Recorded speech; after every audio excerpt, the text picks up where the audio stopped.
Okie dokie. Hello there, sword friends. I am theoretically live on the internet. If anyone happens to join and knows if I am in fact live on the internet, that would be helpful. Can you hear me? Can you see me? Is it working? Apparently. Last time I did this, I went ahead and just blabbered on for a really long time with the wrong microphone. So hopefully I am I'm actually in fact on the internet, audible with a microphone that does not sound like it is housed inside a potato. Um, Today I am going to do a Euro tier list. So last week I made a tier list around katana manufacturers. This week it's much the same. So I'm going to talk about a tier list of European sword style manufacturers. Euro sword is a very big, broad category. There are likely some that are missed. A bunch of people omitted from the list. So if you know any, throw them in the chat. Hopefully I can get them on next time. But I'm going to go through the list I have alphabetically and talk about my experience in using them. Now, some things to note before you hear me blab on further. One, this is, like I said, my subjective view, and more or less it's going to be on my perception of value. So am I happy I spent money on it? Do I think it was worth it or not? Less about quality, though that obviously is a factor. But if you ask me, like, what's the best one to collect? What one is simply made the best out of the best materials or the best at cutting zombies up or something? Those would probably be different lists and would affect it. I'm just talking from my personal general standpoint. Do I think it was worth it? Did I think was the money good? Was it worth the value as a sword collector, buyer, user type thing? So that's primarily what this list is focusing on. You may see, depending on the list, I haven't made it yet. I have no idea what it's going to be just yet. But you may see manufacturers that sell things for cheap and some that sell things for very expensive, both ranked very highly. I'm not trying to say that the cheap one is as good as the expensive one. I'm just trying to say that I think they were represented a very, very good value. So anyway, with that in mind, I would also point out that some of my fellow sword tubers are going to be doing a list like this. Kyle AlienTude has already done it. I've linked his video in the description down below. I would encourage you to check that out. The hope is that we'll get a few folks to do this and then come on a chat and talk about why we think what we think, especially where we're in unanimous agreement or, ideally have very wildly different opinions. So that's the plan anyway. That's the hope. So if you have any questions, throw them in the chat. I will attempt to pay attention to them. I'm also going to try something a little different. I have no idea if it's going to work, but for those of you in the chat, let's see if I can not screw this up. I'm going to try and make this a live event. So if anyone is paying attention, please go to this tier maker list, and in theory it will be live. Maybe make live event. Come on. Hopefully. No, it's not wanting to work. No, now it's different. Okay. Why are you? Well, I had it all prepped and now it doesn't want to do stuff.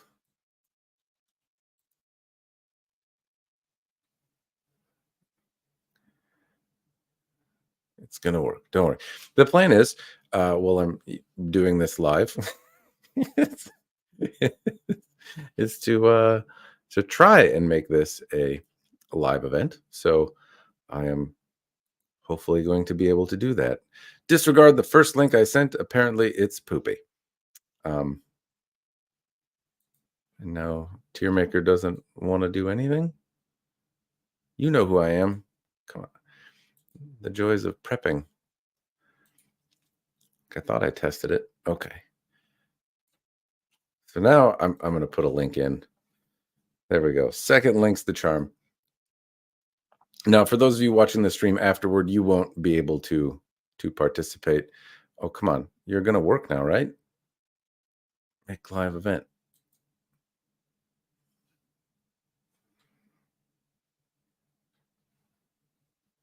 Maybe. I suppose I can show you what I'm dealing with in the background here.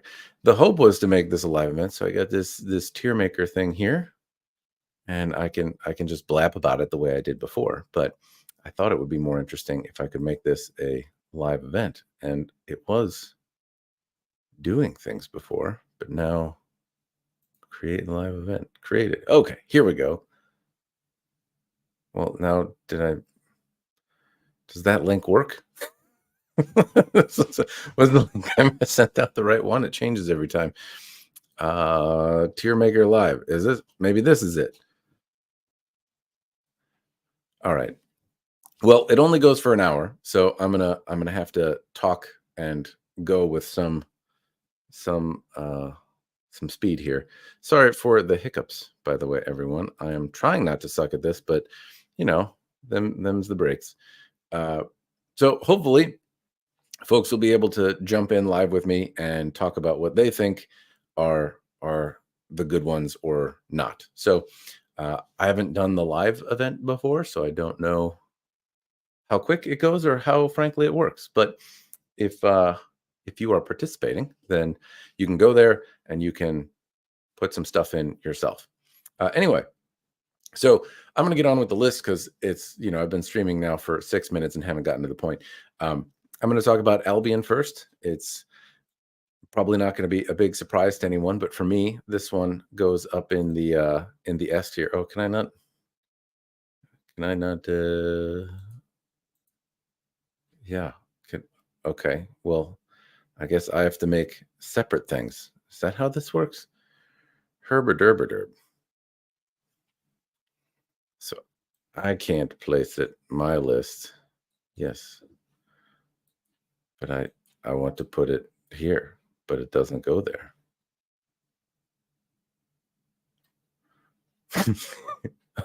Okay. Well, anyway. It's going super well. Very well prepared for this, as you can see. Okay.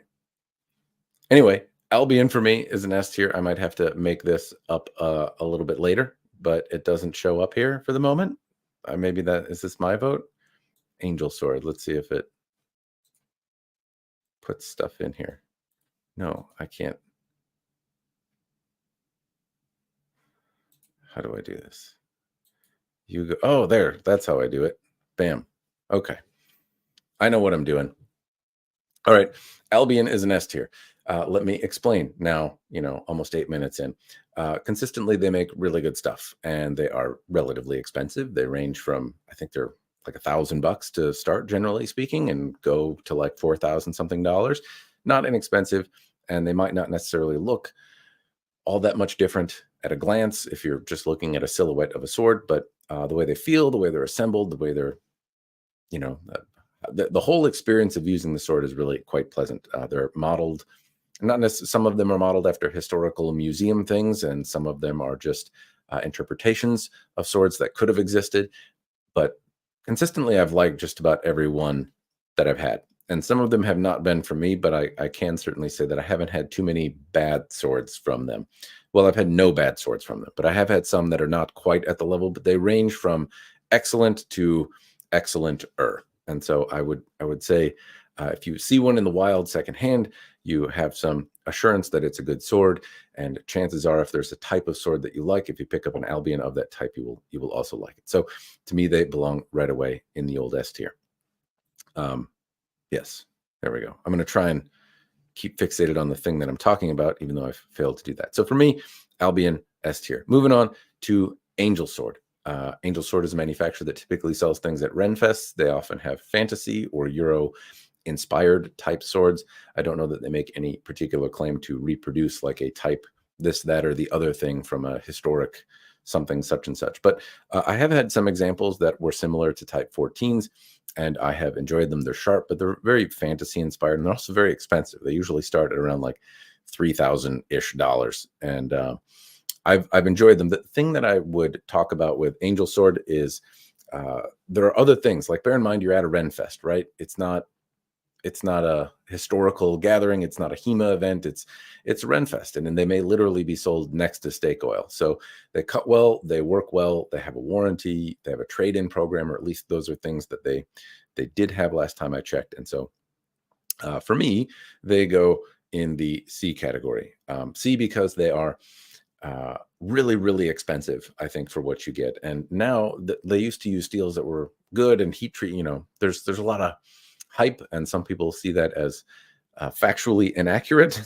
I don't know the truth of it, but I can't say they've held up well for what I've done. They've been weirdly balanced, but They're really, really expensive for what you get. And now there's a lot more manufacturers working with more exotic steels that are durable. And you might not get a warranty, but you could probably buy 2 for the price of 1. So I don't think they're S tier. Even if they cut like really, really well, there's the crudeness of them, I think, in the build quality, even though it like holds up, but like the rough and tumble look of them kind of puts them in the C tier for what you get build wise, in my mind. Not to say that I don't like them. I do really enjoy angel swords. I've had a fair number of them. I do want to point out, I've had, what is it? I don't know, like dozens of swords from them, ranging from their avatar, like really high-end series, to their really, really basic series. So it's not coming from the opinion of one sword. Now, I should also bear in mind, for context here, I will be evaluating makers that I've had experience with, even if it hasn't been a European style sword, but I'll try to caveat that and tell you what my experience is. But I've owned European style swords from Albion and Angel Sword. There's going to be plenty in here that I have no experience with, though. Angus Trim is the next one. And this is a really tough one. It's like an S- or an A+, but I really teeter between both. Now, I've had really inexpensive swords from Gus that were, early in his, maybe, I don't know, but early in his sword making career. He's been doing it for a very long time, very prolific maker. But I've had some of his less expensive stuff from when he was kind of doing a different thing than the stuff he's doing now, I guess I'll say. And they always felt great. They always felt good. They always seemed like they were well constructed. But the fit and finish was, sometimes left a little bit to be desired. And sometimes his wheel pommels are a little bit sharp. And the simple answer to that, I guess, is don't grab the pommel, but I like to, because I have big sausage fingers and I'm dumb. But anyway, sometimes they're not necessarily super comfortable to swing around. It just, in that the pommel sometimes gets me, but all the time they feel amazing. They're kind of, I don't know, they're like race cars. They have a dynamic feeling to them that is really uniquely Angus Trim, and that makes them special enough, I think, for me to probably put them in the S tier. Now, I would say that if you are looking at something that was made a long time ago and it's really, really rough, it's still going to be an excellent value, frankly, and probably still in the A tier, but I don't think it's going to have the same kind of magic as the things that he produces today, which are likely the result of a lot of experience and know-how in sword dynamics and a particular theory on how things should feel, and they are certainly worth your investment in time, I would say. I have really enjoyed them anyway. Arms and Armor is the next one. So I have had also a number of Arms and Armor swords. They are great. And so Arms and Armor to me like ranges from B to S tier. And so this is a little tougher. I'm probably going to stick them in A tier. That would be my range for Arms and Armor. I think basically they make really, really excellent products. They are in the same building that, a lot of the people on it are involved in the Oakeshott Institute in some way. They have some command over medieval objects. They know how they feel. Obviously, they're limited by the experience they have, but I know Nate travels around and feels other historic objects. They're all involved in handling other collections and whatnot. But they have, like, if the Schloss, for example, is a sword that I thought was really dumb looking. It looks like the medieval object that it is. So it's very well recreated.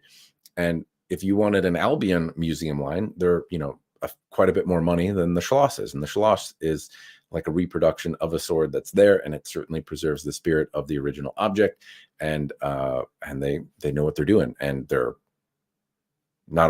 also like well-made things. They're not made of crappy steel. They don't come apart. But there have been some QC related things that I've heard of in the past. I haven't necessarily experienced them myself, but they do have a roughness to them that you don't see necessarily in the Albion line of things. But they also make things that Albion does not make, like scabbards, one, but they also make pole arms. They make a bunch of different swords that are outside the models that other people make. A lot of different things. Rapiers are also something they're really well known for, and they've done some really, really cool custom work. Sword from Ian had a giant left-handed messer that was like a reproduction of something in a museum, and it was awesome. And that's just not something that you can do all that. You wouldn't expect necessarily to reach out to Albion and say, will you make me a custom messer? I don't think they do that kind of work, but the folks at Arms and Armor will. I think you have a bit of a weight in front of you if that's what you want, but you can certainly get something from people that know how swords are supposed to feel, that have spent a lot of times in museums, that understand these medieval objects certainly better than I could ever hope to, and have them, you know, make something for you or buy something from what I think is a pretty interesting assortment of medieval swords. And some of them, like I said, are really surprising. So I think I'm going to go A tier on Arms and Armor. Personally, there's been some stuff that, like, I find, you know, more the Henry V sword that I had from them, I really didn't like. It was Chungassy. Maybe that's the way the original was, but some of them have been really amazing. It'd probably be A+, but I don't think quite S tier. Some of them absolutely are, though. It's probably in the A+ line of things, though. Yeah. Anyway, suffice to say, I really enjoy their stuff. All right, the next one is the Art of Iron and Fire. And so I've had one sword from these guys, and it was very fun. Now, the pommel fell off. That's not fair to say. I was really abusing the sword. There's a video on it. I talked about it. But what it was also dynamically like a really fun sword to move around. And I think when we talk about Chinese manufacturers, the European style swords tend to be heavily influenced by either katana or jian or other styles of swords, and they don't necessarily have the European proportions or dynamics when you pick them up. And this one, at least to me, did. It felt more European in design and handling, and it seemed like somebody who did HEMA was designing it, or at least making it. So I really liked the sword. Can't remember exactly how much it was, but it wasn't inexpensive as I recall. But I do remember liking the sword, and I chucked it at a tree and I did all sorts of dumb stuff with it. And eventually the pommel failed is where I believe I stopped the sword testing on it. And the blade didn't really get a chance to break because I was concerned that with the pommel off that it would turn into a helicopter of doom, and it was not safe to continue. So quality wise, though, it lasted until I was doing very abusive things with it, which is what you would hope. But I would say that the pommel coming off, it's I believe a B tier is where I would put these guys. I've had other swords fail that were, you know, when I say relatively, I don't know, it was like $500 or something like that. That's what's coming to mind. But yeah, overall, it was nice looking, came with a scabbard. It felt dynamically really nice, and it lasted to some degree. I'd probably put them in A tier if the sword lasted a little bit longer. These swords are not necessarily supposed to clang together or do some of the abusive dumb stuff that I do, but I think the pommel coming off was premature in my testing. But still, since it made it to abuse, anyway, that's where I'd put it. I can't, with only an hour to spare, I'm long-winded. Last time I did this with katana, it took me 4 hours, so I better get my butt in gear if I hope to actually achieve this in an hour, especially with my technical difficulties. So Balor Arms is the next one. Incidentally, I'm sorry if I am missing chat here. I think I'm seeing votes come through, so I'm guessing things are working. Chat, hopefully you are engaged and able to vote in the tier maker thing as well. But Balor Arms, next one. So this is a little bit of a weird one for me. I have had a few Balor Arms swords from the different makers that they've had, and Kyle in his video alluded to that, the fact they've used a few different people in the construction of their swords. But the ones that I've had are like earlier versions, and then I've had the LK Chen Messer, and Cult of Athena recently sent me this sword that is behind me over here somewhere. And the ones that are involved with LK Chen are,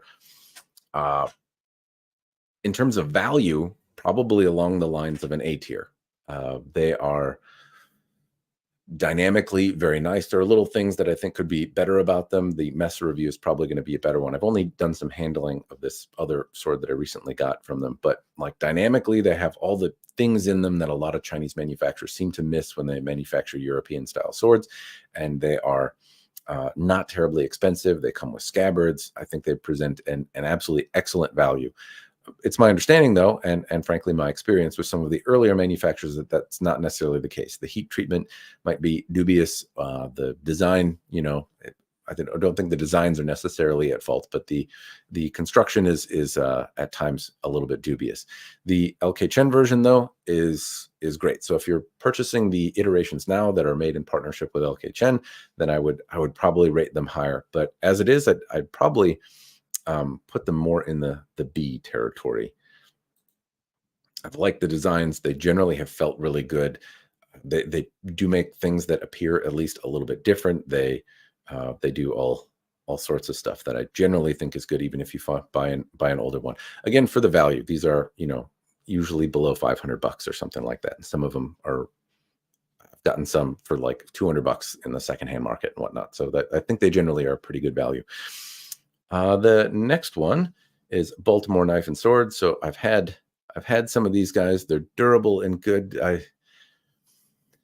This is a tricky one for me though, but I'd probably go in the C to B range. They range in terms of the things that they make, and they're usually like one of a kindy type stuff. But it's a tough one. Let's see. Yeah, I think C is the way I would go here. Now, the thing is that for me, they tend to be not necessarily the least expensive things that are out there. They feel better than like some of the other things that are sold at a Renaissance festival, and they're more fun, and they can make really nice stuff that's like custom. But the off-the-shelf stuff has been a little bit on the cumbersome side and is not inexpensive, and that's the experience that I really have with it outside of handling a few thises and that's. The funny story I mentioned with Baltimore Knife and Sword is I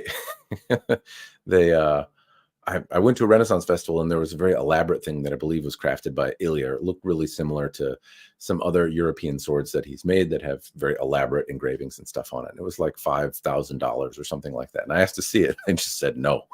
I was like, but I might buy it. Like, it looked really awesome. Anyway, I've seen absolutely some of the amazing things that they could make, but I regrettably have not had a chance to really handle some of the truly awesome things that they do. Blackfencer. So this is one I do not have any experience with myself. I don't even know if I could pick them out of a lineup in terms of what they make. Castle Keep. So I've had a few things from Castle Keep. The Viking sword is the one that I really spent the most time with, I think. I had more. Yeah. A friend of mine also owns a few things from them. I've gotten to see that's not inexpensive, basically. And I can't say that I've enjoyed the stuff as much. The things I like about like Dark Sword Armory being shiny and buffed and whatnot are some of the things that I like about Castle Keep. At least they seem to have a style that is somewhat unique to, I think Rob Miller is the guy that makes this stuff.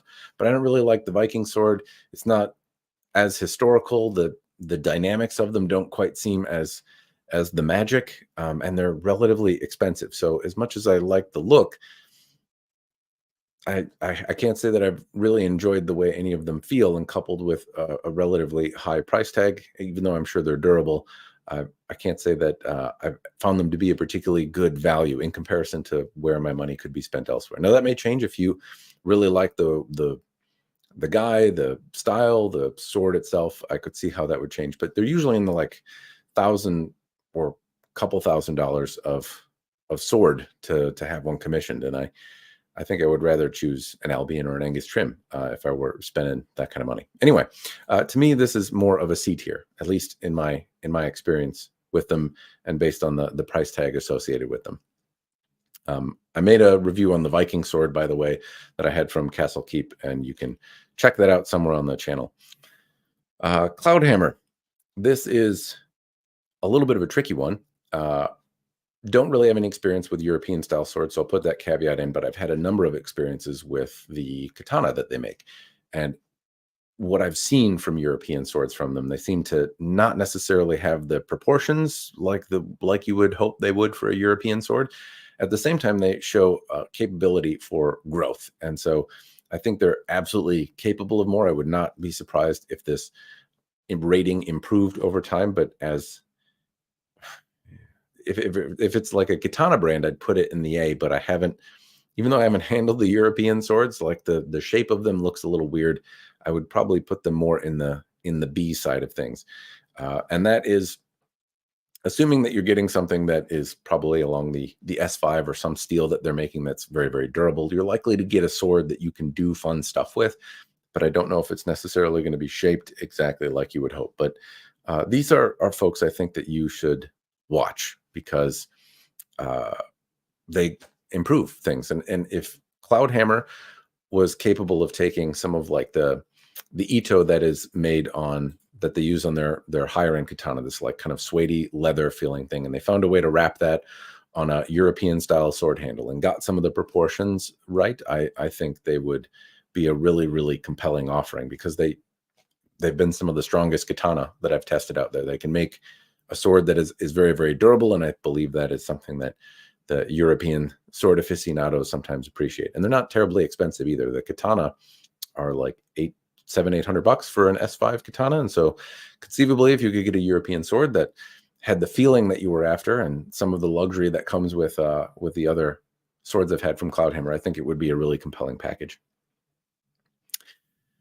Cold Steel is the next one I've got, and these guys are, for me, a C tier, I think. I've had some swords that are surprising, actually, in the European style sword. The Italian longsword, I don't actually mind the sword. It's not terribly expensive, though. The scabbard is meh. I should probably review it at some point. But there's also like a German sword that has a tack welded ring on it that feels like it's going to fall off. The Messer that I had from them was also like there were issues, I guess I would say, that were pointed out in the video, but it was also relatively cost effective. So I think these guys are generally a C tier when I think of it. I had some that would probably go more in the B, but more of my experiences have ranged in the C. But there haven't been in the European swords, unlike the katana, there haven't been any that I would really say like were overwhelmingly negative. So this is probably my experience with European swords and Cold Steel has actually been a little bit better. Though admittedly, I've had fewer European swords involved with Cold Steel. Crown Forge, I believe, is who we're talking about now, and I have regrettably no experience with these guys. Historical swords, Damian Slowowski. I'm probably messing the name up, but no experience. Seen them, been a fan of the way they looked, kind of drooled and sometimes even stepped up to the plate in the used variety, but my powers with haggling are too weak to afford me one of these guys. So I have no experience, but I would love to have experience. It would be very fun to even see one in person and not cut with it. But like, you don't know a custom maker like Damien until you really hold one. Like, do they kind of understand how the swords are supposed to feel, or do they come out too floppy, or are they too heavy, or I don't know. And I don't know that you can even get that from one sword, but I could at least get a better view of some of the leather work that they do, which looks lovely in the photos, but maybe it looks crappy up close, or maybe it looks even better up close. The detail is sometimes tough to tell from web photos, but looks like they make absolutely amazing work. And it's kind of some of the social media posts that I see between him and his wife working are also, give me the positive vibes. So anyway, don't have any experience, would love to have some though. Dark Sword Armory. This recent experience with Dark Sword Armory in particular has been more positive. They make some of the earlier stuff that they make, I would say, is shiny, but kind of crude and more derpy feeling than it should be. But recently I've gotten a chance to test a Messer, which admittedly was a little bit derptacular. If at least in terms of feeling, looked really, really cool and different though. But I've also tested the Alexandria style sword they have. I pushed a Baron to failure, and I recently did a Ulbricht, I think is the name of the sword. And the swords that I've gotten to play with from them have been on the stouter side, but they advertise it that way. They seem to make bigger swords, but they're not unwieldy. Like some of, they didn't feel derpy in my hand. That might be my more recent experience. It might be that they're improving, I guess, or it might be that's just their style. Earlier, I remember their swords being very, very cumbersome, but now they're just stout feeling. I don't know if they make like lighter varieties of swords or not, but it also feels like their swords are just really close to being like just a little bit more grinding, a little bit different distribution of weight, and some of their designs would really be quite excellent because they do make some different stuff, but it just isn't quite there. So for me, yeah, this is between it's like a C+ or a B-, but I think I'd probably go in the B category for Dark Sword Armory. You can get swords with scabbards. The options are nice. They're not inexpensive, but if I compare them to, like, you can spend $800 on a Dark Sword Armory sword and get a sword with a scabbard and a belt system. And I would probably rather have an $800 Albion, but they don't come with scabbards, and it's not necessarily like a super fair comparison. So I do think they offer a reasonable package, and my experience with them has also been generally positive, though I'm a YouTube reviewer guy. And the what is it? And they've also made durable products. And I think some of the online conversation around Dark Sword Armory is that they've made like rat tail tangs and, you know, stuff that is subpar. And I found them to be incredibly durable when I've gone out and beaten the crap out of them. The Quillians, not so much on some, but those showed improvement in other swords that as they moved along. So if you go and buy an old one, I don't know if you would have as much faith in it, but if you're buying one new today, then I think they can make some very, very compelling things, though expect it to probably be on the stouter side. And if that's not something that you like, then okay. They're a little more expensive than cold steel, a little bit more durable than cold steel, a little shinier than cold steel. So that's why I guess I'd put them maybe in the same category, but the same kind of running there. Anyway, moving on, I have enjoyed some of the Dark Sword Armory stuff, though. Darkwood Armory, I have no experience with. Deepeeka, I have had a bit of experience. This is a tricky one. So in the event that you are wearing garb, right? The swords, I think, generally come dull. You can get them sharpened, but the Castilian sword that I got a chance to play with that was sent my way, I thought was really, like, it had really nice scabbard. I thought it looked really good. It felt pretty pleasant in the hand. And if it were only a display piece or only like a thing for garb, then I think you'd be fine. But it failed pretty quickly. The Quillians broke under, you know, what I would say is probably the type of activity a Quillian would encounter if you were even using it for like stage combat and stuff. It didn't seem like it was tempered in such a way that it would survive, you know, that kind of activity, at least not for very long. So I don't think in terms of durability they are great, but in terms of design they're also very cost effective and they can look the part. And, you know, if it were for that, then I think you would be fine. You'd survive some kinds of sword activities, but it broke when I was like chopping into a branch or a log, and not that you should do that, not that that isn't abusive, but I also don't expect the blade to snap. So to me, these are more in the D tier.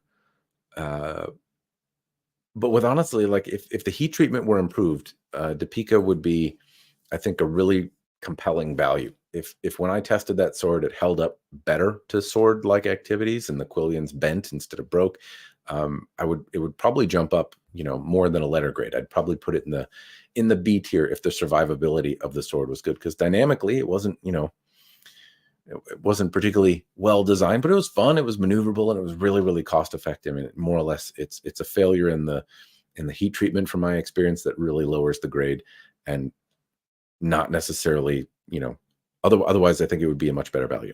I can shut up there. So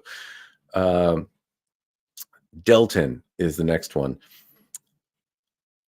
Some folks really like this. I've had maybe 5 or 6 Deltin swords, and they were all older. They were all secondhand. And I think that this is like a company that in its time made things that other folks didn't. But now, like, as I think back on those swords, I can't say they represented like a particularly wonderful value. They weren't very expensive. I don't know. I think dynamically they all felt better than, say, the Dark Sword Armory or the Cold Steel variety that I had. They were all dull as well, so you'd have to sharpen them.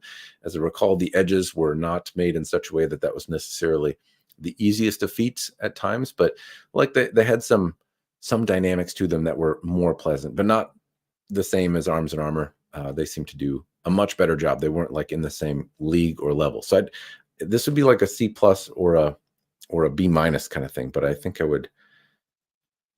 It's probably more of a B. I would probably rather have a Deltin feeling wise than Dark Sword Armory, but those are easier to sharpen. I never pushed one to failure either. So I've had a few of them, and it's probably more of a B- in there.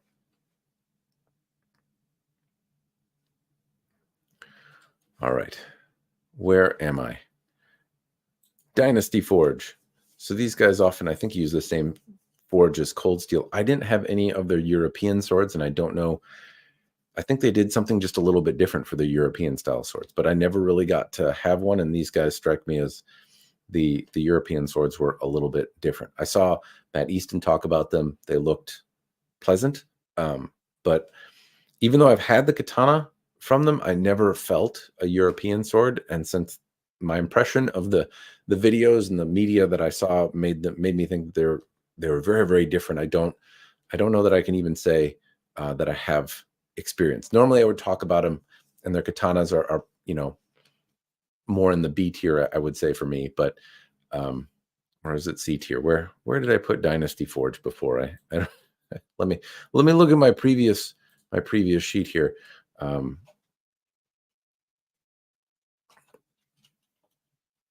Yeah, they were a C tier for me for katanas, and I think, yeah, I don't know. The European swords could be better or worse, but the katanas, I had them in the C tier, which is to say that the variety of their base blades were, kind of chunky, and I can't say that I really had a lot of love for them. But their higher end swords, even though they were really expensive, were also really, really pleasant feeling. I just don't know about the European swords. They looked different enough where I'm not sure how they feel or don't feel. The next one, I don't even know what this one is. Elgar. I'm not sure of the forge. Elgar, I have no experience, so I'll move along. Fabrice, I don't know how to say the last name. It's French, so it sounds different. I have no experience. I do drool a little bit over some of the posts that he makes online, but I have no experience myself.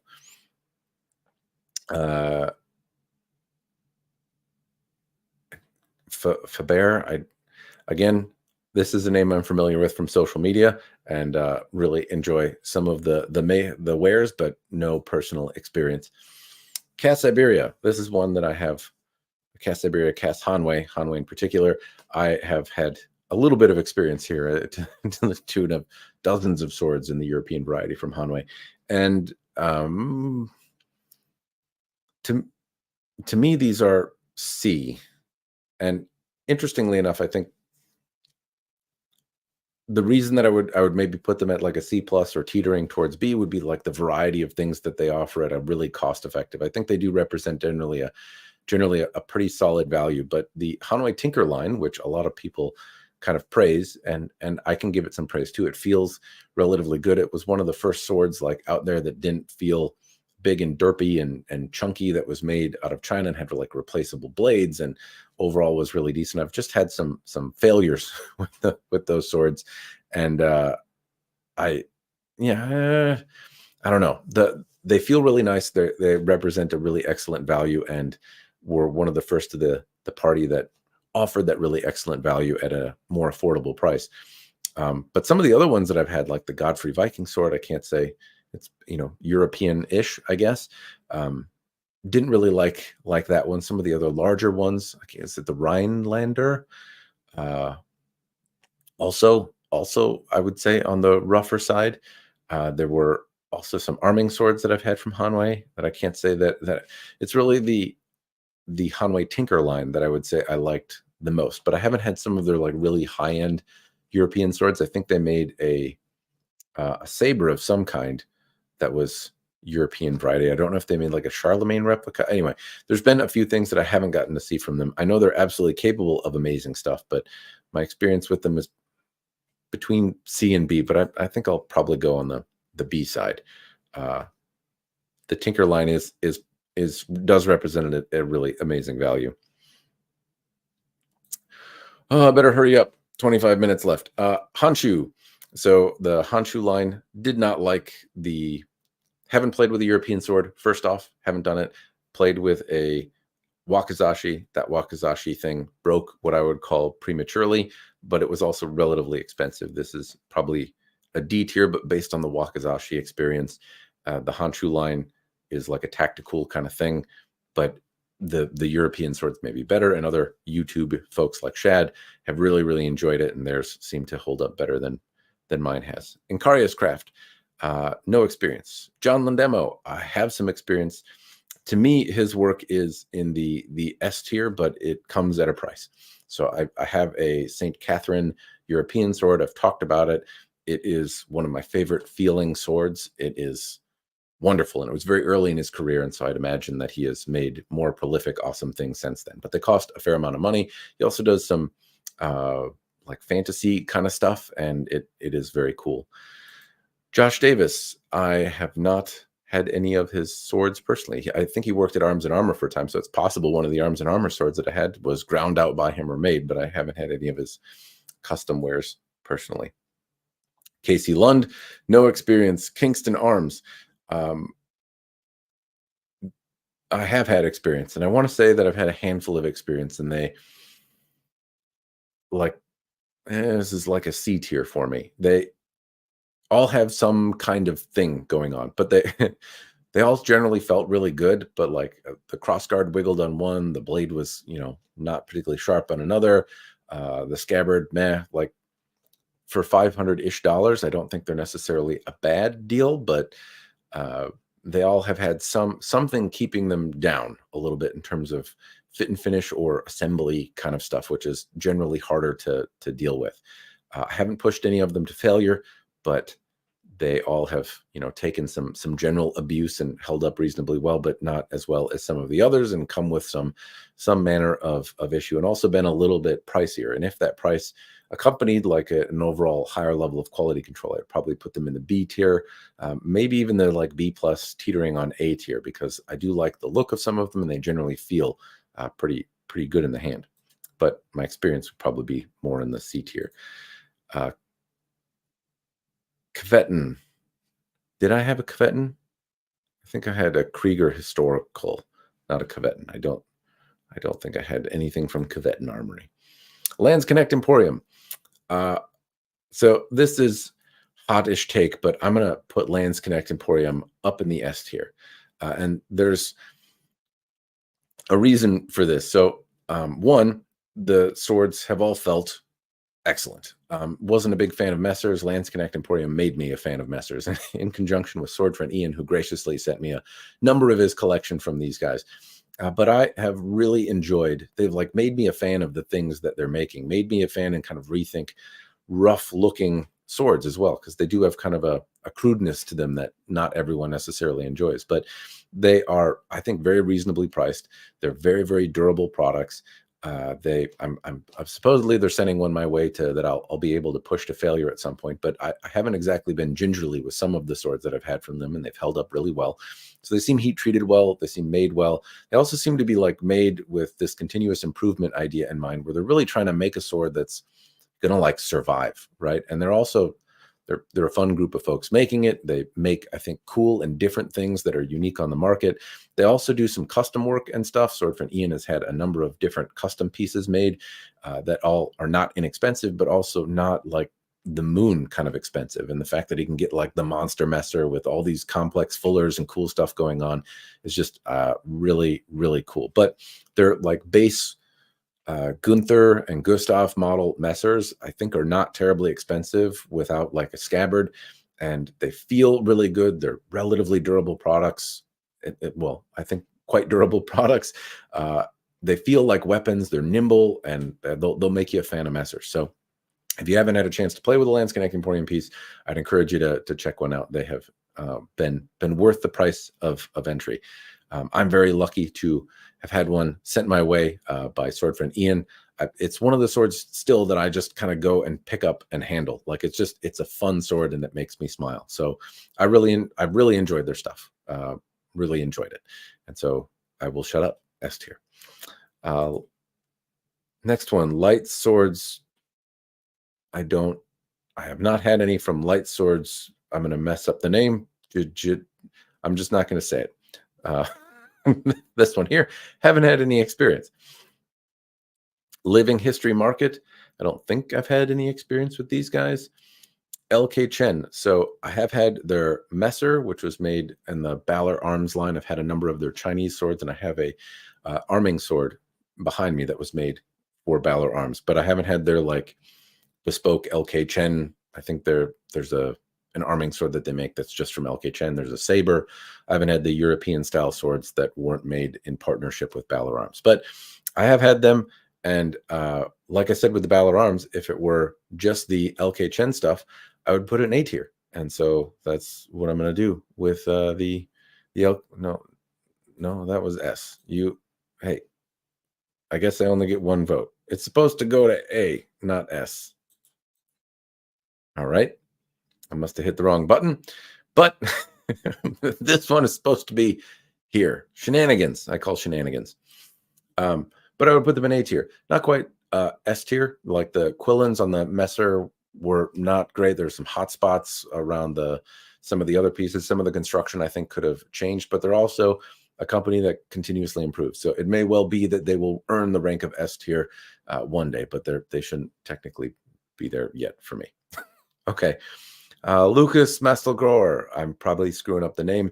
Only had one sword from Lucas. It was a custom Type 18C that Sword Friend Corey lent me, and it was amazing. And it was an S tier for me. It was like $4,000 and not inexpensive, but it was also an absolute delight to move around, and came with an awesome scabbard that I don't think Lucas made. But anyway, excellent work. The Art of Sword Making. I can't remember how to say it's McHugh, something like that. So this is one that I've had two examples of. One was a reverse falchion, like a reverse blade falchion type thing, which was neat, but on the stouter side.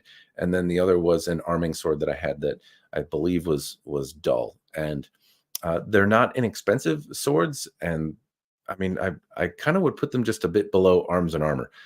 I like, they kind of have some of the same like handmadiness to them, some crudeness, which I don't always mind, but I've liked the kind of the balance and the interpretation from Arms and Armor more.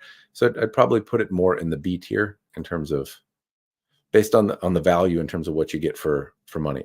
They've been delightful swords to handle, and also like not everyone makes a reverse blade falchion, so it's been kind of neat to see some swords that not everyone is making, kind of hand pounded out and whatnot.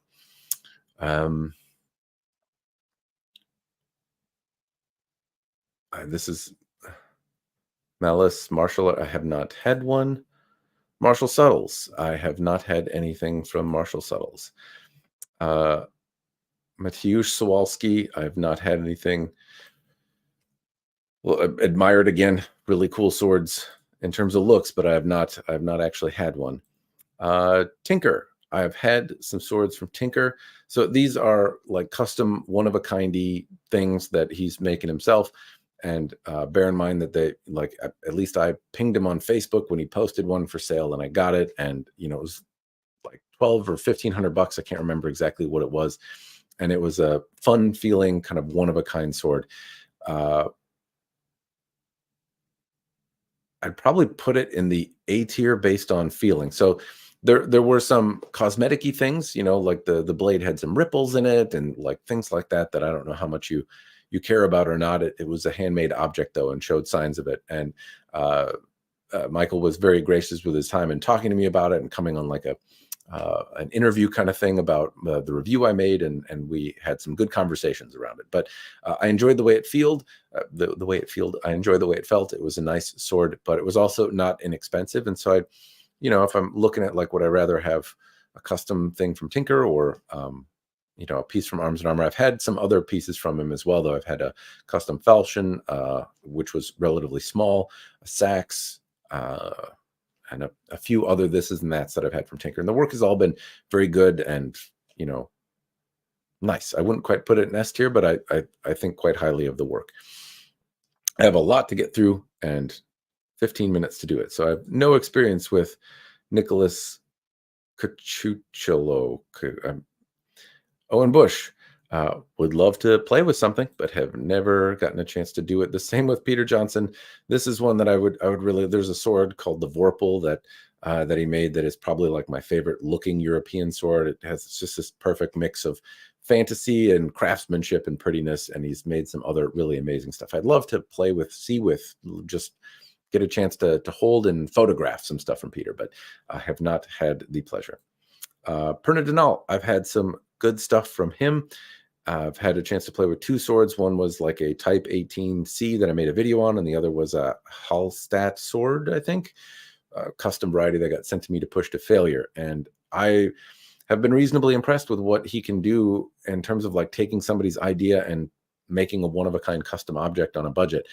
They also seem to be reasonably durable.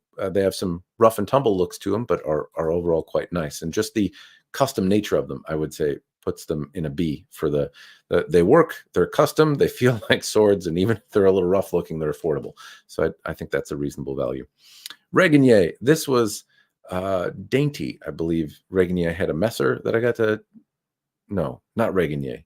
It was Krieger. I mixed them up. Reginier, I don't think maybe I've had something from them, but it's not coming to mind right now, and I'm on a timer, so no idea. Starfire, these are swords, but they're not inexpensive, so they're like a couple $100, and you get a thing that is like a bar of steel that's shaped like a sword-ish, and you can clank together. And so for stage combat, they're still heavy. I wouldn't want to get whacked with one. I don't know how, if they're extremely safe, but like you can spend a couple $100. Like, would I rather have a Deepeeka to walk around? Well, the Starfire, if I was going to bang anything, but they're still more of a D tier for me. I don't think they present a great value, even though they're on the lower end of the price spectrum. Like, I'd definitely rather have a Hanway Tinker.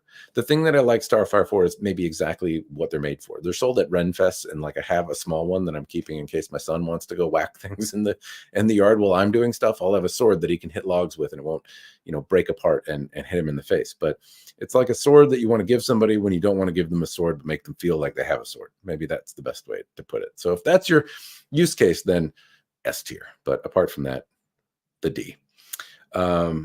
Stephen Lockwood, I have not had the pleasure. I've seen things. I like what I see, but I have not gotten a chance to play with one. Sterling Armory, I have had a chance to play with them.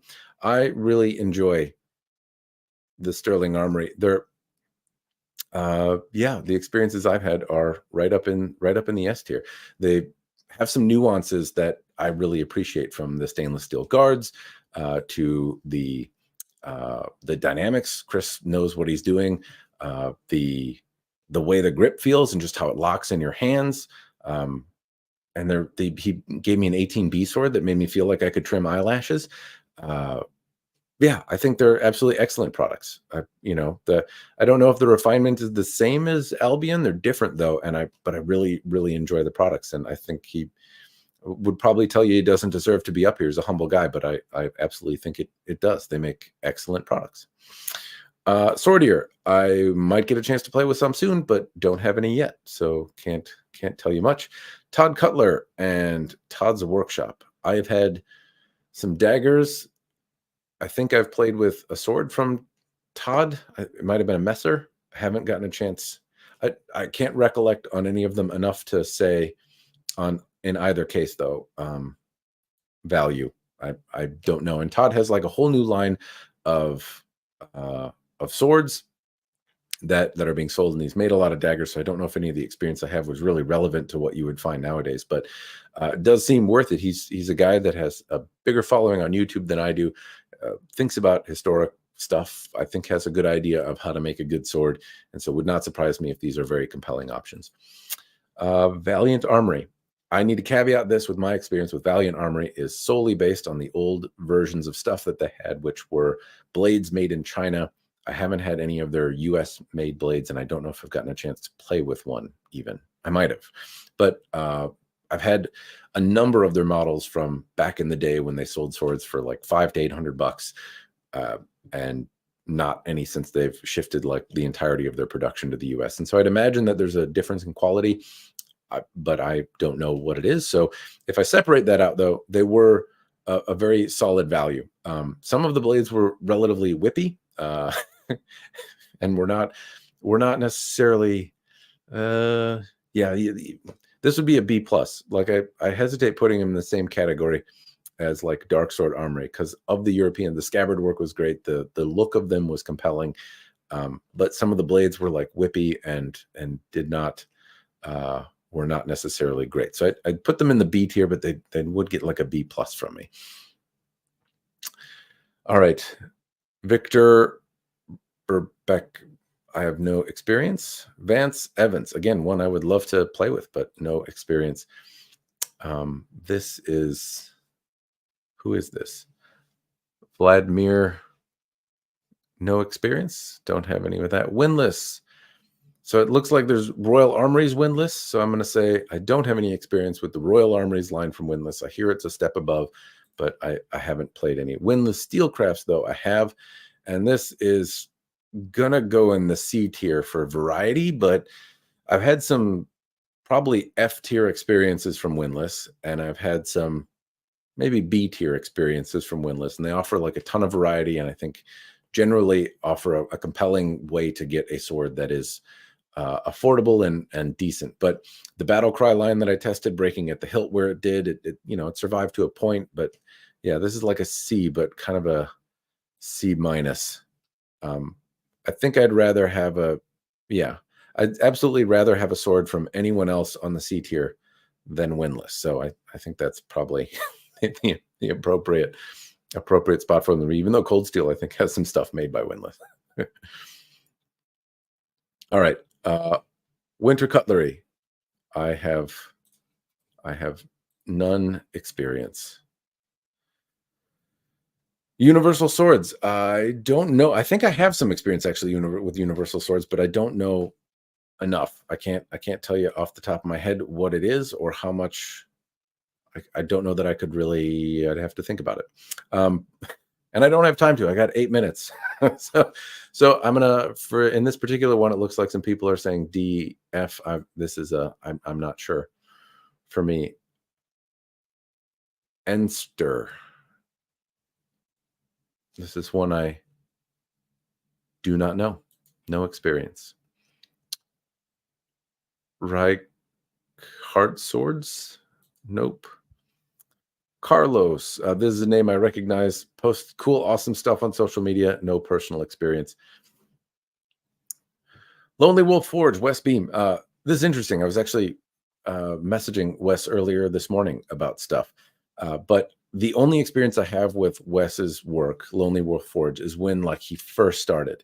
And this would be like it was like this really stout little short sword.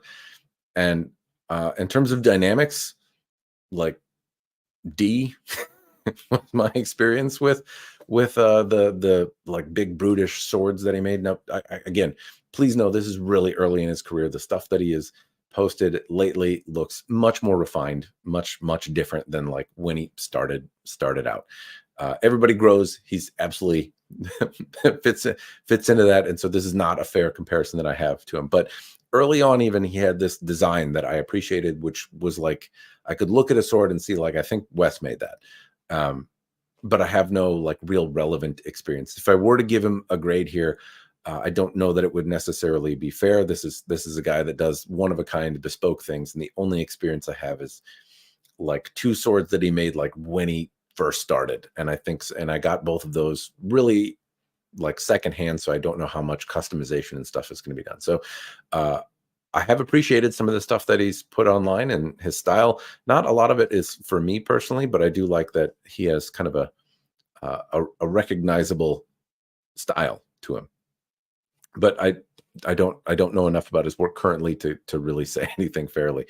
I did, incidentally, the little short sword. I wonder if I can find. No, I have 8 minutes. I'm not going to be able to peruse my computer and find a picture of it. But it was like if there was a leprechaun barbarian. It was this little green, stout, short little sword. And I'm smiling thinking about it because it was like just weird, quirky, but had like a, I don't know, like a sense of craftsmanship to it, but it was not fun feeling in the hand. It was pretty, but it had a style to it that I haven't seen anywhere else. But it looked like if Conan the Barbarian was also a leprechaun, that would be the sword that he would use. And thinking back on it just kind of makes me smile. But anyway, I don't have any relevant experience to talk about. Longship Armory. So I talked about John Lindemo. I think he does some stuff with Longship Armory. But that's the only experience I really have with anyone that is associated with Longship Armory. I think Angus Trim might have sold stuff out of there too. So I'm going to say no experience because I've talked about the other two people, which are John Lindemo and Atrim, that I think had any other stuff going on with Longship Armory. But otherwise, I've never bought a sword from them directly. James Elmsley, very generous guy with his time. I've messaged with him a few times, and he knows lots of stuff, but I've never gotten a chance to handle anything that he has made. Lyle Driggers, I've, again, no experience, regrettably. Maybe that's not true. I might have had something, because I think some of his stuff has been bought and sold and traded and kind of probably moved through my collection at some point, because I do a lot of horse trading on SBG, or at least did, but I don't recall anything off the top of my head to give you a good impression of the work. But people seem to enjoy the things that they get from him, is what I can say, but I haven't had any myself. Pavel Mach, I think I've had something, but I can't recollect it. Fable Blades, haven't had anything, would love to. These are like fantasy, functional, beautiful works of art. It wouldn't surprise me if these are in the $5,000 to $10,000 range to get some cool stuff done. But absolutely excellent, one-of-a-kind works of art. The Master Sword is like a source of inspiration. He's got some pictures about Master Sword fantasy functional things that have been made. Like if somebody actually wanted a Master Sword from Zelda that was not, the comical Nintendo version, what would it look like? And like the stuff Brendan has done is just beautiful to see. I'm glad he's making cool stuff. He's got a really awesome, unique art style. Is the craftsmanship and capability to bring that stuff to life. At least that's the way it looks. I've never whacked one into a metal post. Can't tell you how durable they are. I don't know that anyone has, but he certainly makes swords that look beautiful, but regrettably no experience. Jeffrey Robinson, I believe I've handled a sword. I don't know if it was a remounted Albion, but like a Drake sword, I believe is one that I got a chance to play with a little bit. And I'm not sure if it was a remounted Albion, but he did some bronze work. And then he also did bronze work on a set of Japanese style fittings that is on a custom sword that I have, a bear theme. And so from his bronze work perspective, he does excellent work, but I've never had I haven't spent enough time with like a full sword made by him to unfortunately say much. But I know people who seem to really like his work, and from the bronze work that I've seen, he does really cool stuff. Unfortunately, I don't think that's enough for me to say anything about like a full sword that he's done. Kingdom of Arms, I don't think I've had anything from them. Ronin Katana, I've had a number of swords from these guys, and I would probably put them in the B tier. So Ronin Katana makes a number of European style swords. They tend to be made for people that want to whack stuff in their backyard rather than fitting a particular mold of a historical type. Apart maybe from the Alexandria style sword, which I don't think dynamically probably feels like a type 18C.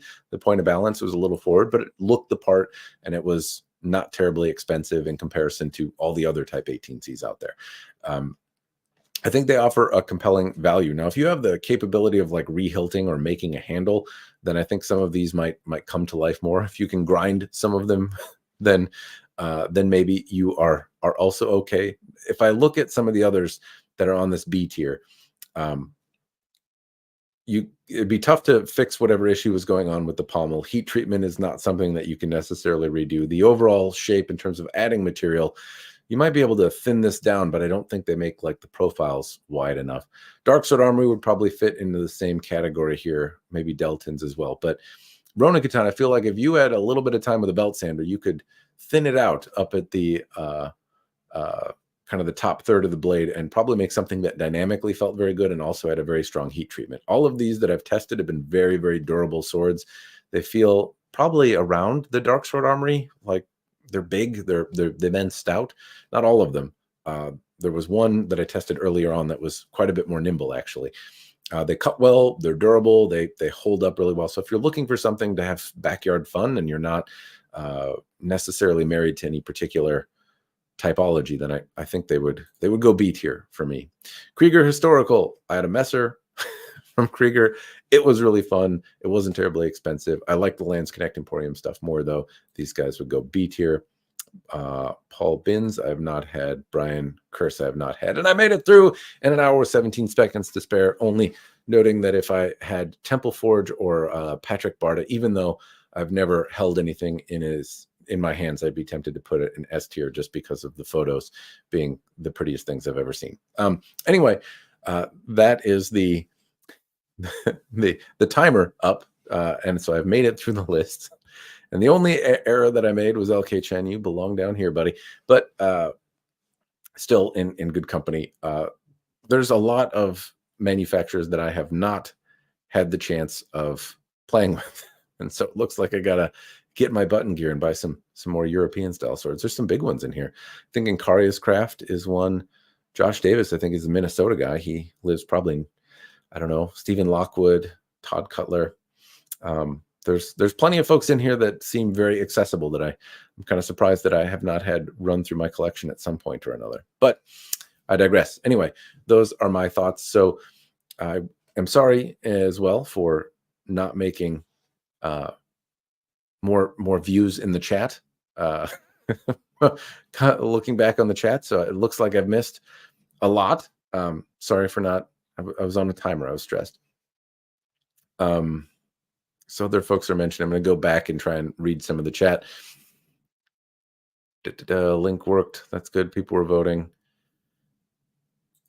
Kane Shen, awesome. I've casted my votes for the tier maker page, and Kane is making a video as well. I'll try to link his video when he makes it, as well as any other sword tuber out there that makes a tier maker list. I'll try to do it, and I'd love to get everyone in a room and talk about the variety of experiences in terms of, especially like if Deepeeka were an A for you. Look, I'd love to harp on some of those differences.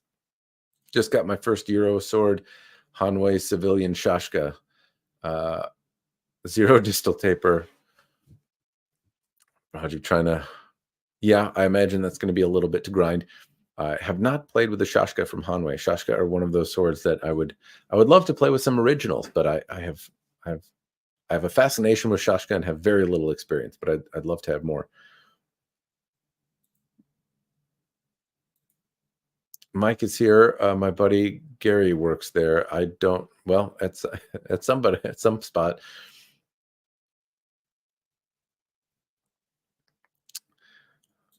Not sure which one these were in reference to.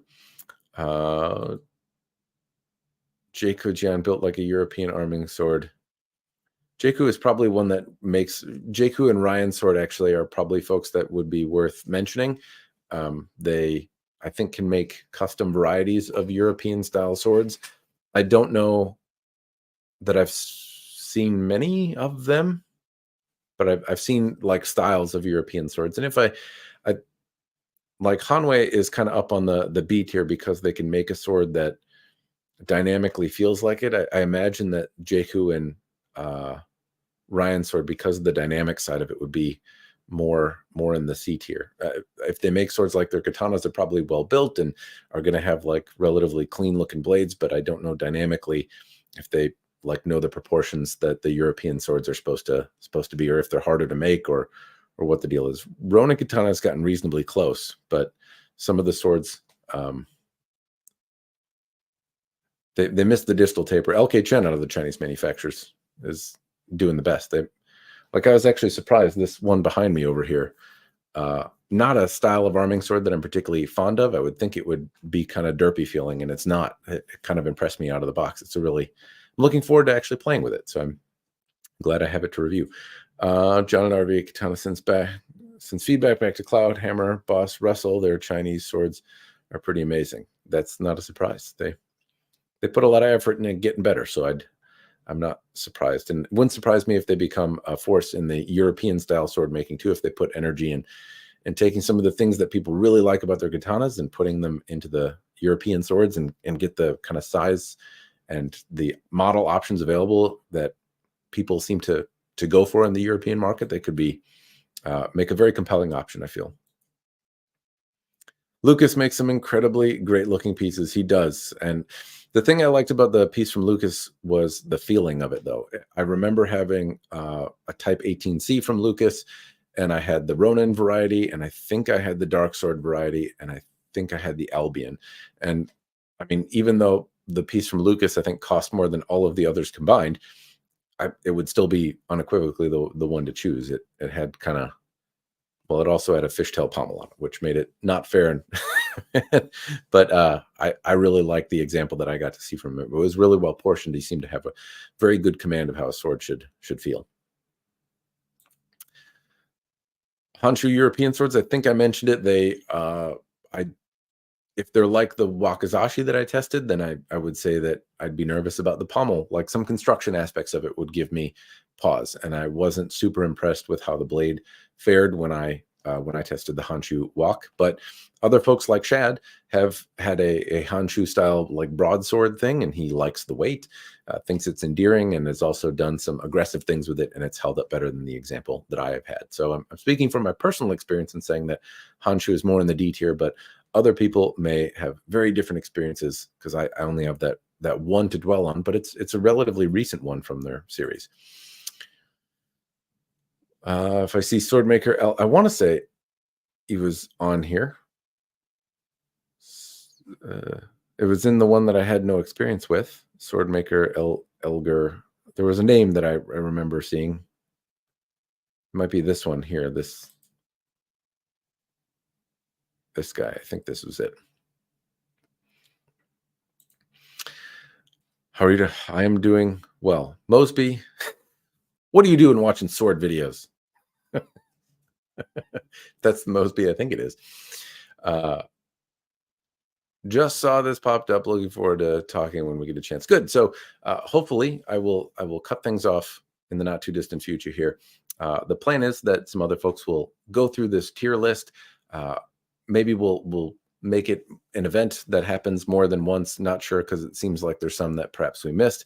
And as time progresses, hopefully we'll all get more experience in handling more and more different things. But anyway, plan is going to be to come back and have a conversation about where we were in agreement or where we were really different, and maybe some more stuff about swords. So hopefully you guys tune into that whenever it happens to be. I'm not sure what the timing is on it other than the future. So look forward to that. If anyone has any comments or experience that they'd like to chime in on as well, let me know. And next time I do this, I can maybe leave the voting open longer than an hour now that I know how it works. I think I can leave it open for like a week or something. And I chose an hour, and that was relatively dumb of me. So I am probably not going to do that again. It seems like a little longer would be more useful to everyone. So anyway, if you're interested, the link to Tier Maker, the list that I'm using, is in the description down below. Make your own, check it out. If you have thoughts, throw them in the comments. You'll be able to post them when the video goes up. And I think that's all I've got for this one. That's been the Tier Maker list. I have less experience with European swords, but they sure are fun. And hopefully it was useful to anyone who's thinking about buying them and hearing some five-headed guy blab about about them. Anyway, thanks everyone for joining, keeping the conversation lively, even though I ignored it for a very long time. Apologies there, and we'll see you on the next live stream. Cheers.